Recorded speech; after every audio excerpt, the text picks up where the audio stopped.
आता आपण आलो आहोत वाईच्या नाना फडणवीस यांच्या राजवाड्यामध्ये, ज्याचं तिकीट आहे 70 रुपये, कार पार्किंग 30 रुपये, 70 रुपये.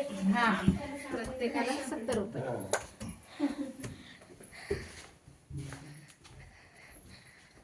हे आहे नानांच्या पलंगाची खोली.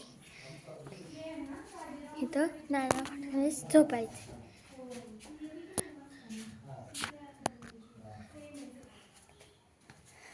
हा आहे राज्यमान्य राजश्री नाना फडणवीस यांचा फोटो. जन्म 12 फेब्रुवारी 1942 आणि मृत्यू 13 मार्च 1800. त्या काळी सर्वसामान्य माणसाला पण इथे यायला परवानगी नव्हती. पण आज 1800 सालापासून ते आज आपण इथं आज आपण इथं वाडा पाहतोय. तर वाईपासून 4 किलोमीटर अंतरावर मेनवडी म्हणून गाव आहे. तर या मेनवडी गावामध्ये नानासाहेब फडणवीस यांचा हा वाडा आहे. इथे आल्यानंतर प्रत्येक एका बोर्डवर प्रत्येक एका खोलीची माहिती रीतसर लिहिलेली आहे. ती येणाऱ्या सर्वांनी वाचावी. याला म्हणतात खलबतखाना.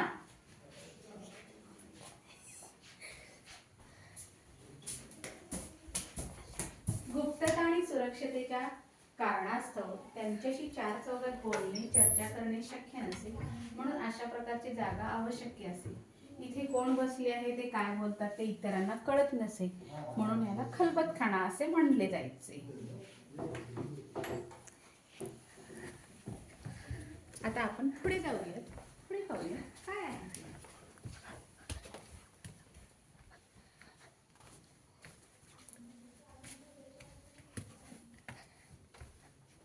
आणि आता आम्ही इथनं पुढं आलेलो आहोत. इथं आम्ही मेनवली दफ्तर मध्ये आलेलो आहोत. हा आहे मेणवली दफ्तर. त्यावेळेस इथं सगळी नाना असायचे, ते मीटिंग व्हायची इथं ह्या जागेवर, आणि त्यांनी बसून इथं हिशोब करायचे.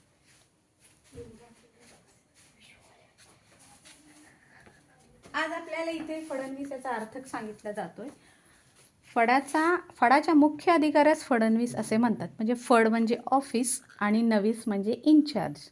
यालाच म्हणतात फडणवीस, जे ऑफिस इन्चार्ज असतात, आणि ते महाराजांचे इन्चार्ज होते.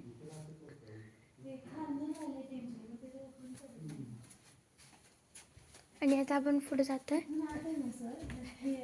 भिंतींवरती जुने पेंटिंग्स आहेत, पण ते कधीच ओपन करत नाही. हात वगैरे रंग खराब होतात ना. आणि इथं आहे कचेरी.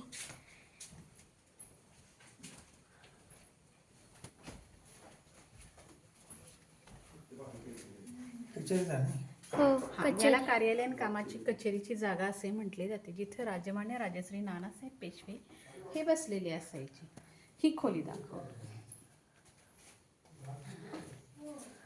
त्या काळी नानासाहेब पेशव्यांच्या हाताखाली 400हून अधिक कारकून कामास मदत करण्यात होते.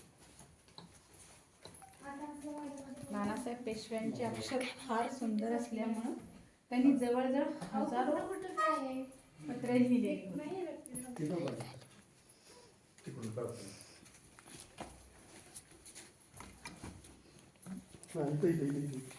आणि इथं खाली पंगतीचा चौक म्हणून ओळखले जाते.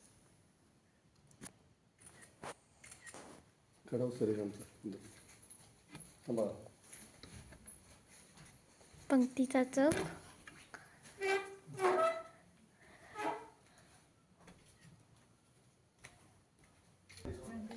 हा होता नानांचा वाडा. आता सगळा नानांचा वाडा पाहून झालेला. आता मी परत खाली चाललोय.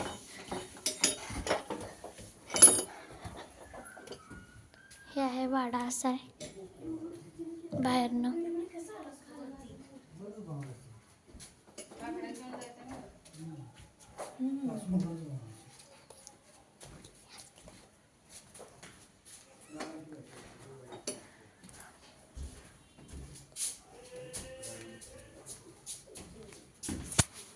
सगळं सामान वापरतो. हा झाला सगळा नानांचा वाडा. धन्यवाद.